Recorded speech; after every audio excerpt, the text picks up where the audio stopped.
She is one of the most famous showgirls Australia has ever known. I reckon the most as well. For 30 years, she thrilled sellout crowds as Carlotta, the star of legendary dance troupe Les Girls. And now she's being immortalised in a new telemovie.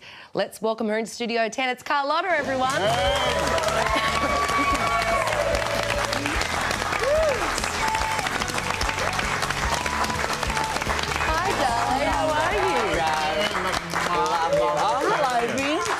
Good to see you. How are you? You too. Hi, darling. Lovely to meet you. How are you? Oh, I'll get teary-eyed now. Take a seat, you gorgeous thing. Gee, you've got some nice pins.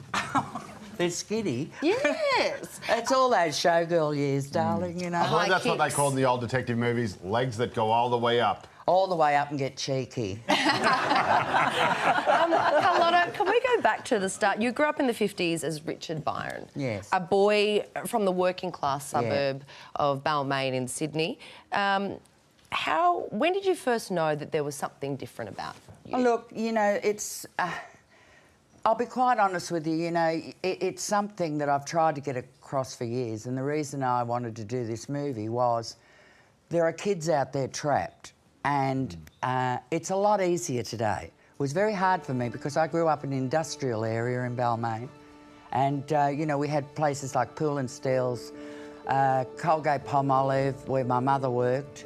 I had two mothers, actually, and it was hard, you know, it was hard. But my real early childhood, before my mother remarried, I had a wonderful childhood, you know. With your aunt? Yes, with my Auntie Hazel. She was just wonderful. You know, we had the barrows made out of, you know, the old fruit boxes with the ball-bearing wheels on them and raced down Pool and Steel Street. I was a little bit of a butch bugger. I never dreamed I'd turn out like this. It was a really butchy working-class part of Sydney. It was. It was very, you know, the pubs closed at 6 o'clock and...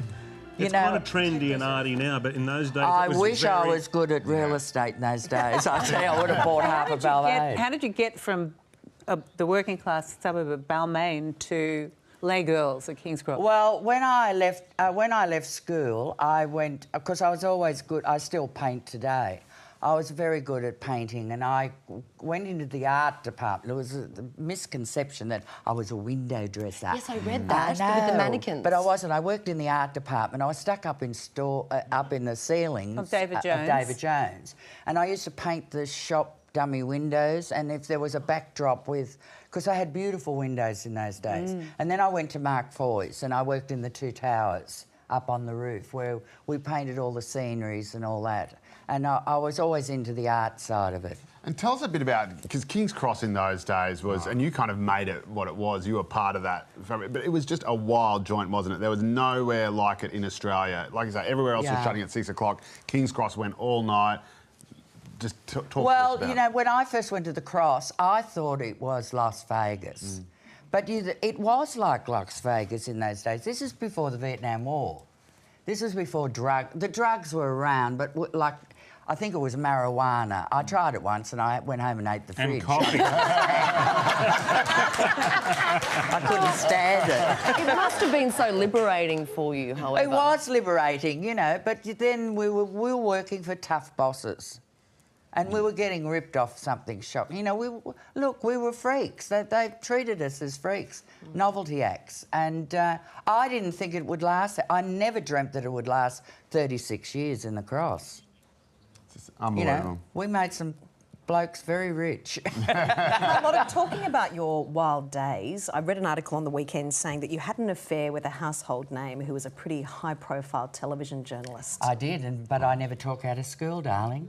It really annoys you, journalists. I had to ask the question. No, I know, darling. Will you ever tell? I wouldn't want to ruin someone's careers, but what is in the bedroom stays in the bedroom. Can you give us a channel?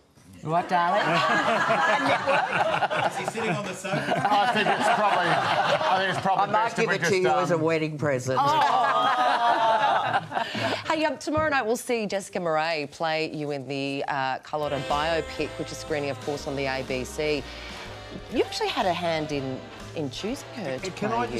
just ask, she's a great actress, by the way, but was there ever any thought of having a transsexual play the Look, part? we looked at that problem, we called it, because what you've got to understand is the drag queens in those days are a lot different to what they are today. It's like gone into a circle. In those days, most of these kids in the show wanted to have sex changes. So they were on the hormones, they were growing boobs and everything. And that's why they look... Sammy's Lee... well, actually, it was Lee Gordon. He brought the idea back from Paris. And when Sammy Lee opened it, because he had the Latin Quarter, which was a big nightclub in the city, he said, I want them to be shocked. And when we came out, I mean, we had blokes in the audience, and I mean, they dressed up in suits and the women had furs on and all. Rada Penfold was there, you know, and they all just... Their mouths dropped. They went, they're not blokes. So Murray nailed it? Yes. So, Are you happy with the show? Are you happy with the show? Oh, look, I'm very happy with her. You know, it took a lot. I went in and showed them what to do as far as makeup and hair and all that was concerned. I'd spent a bit of time with Jess and then I walked away from it, Ida, because I thought it's unfair. There's nothing worse than someone going, I let them do their thing. And when I saw the finished product, I went...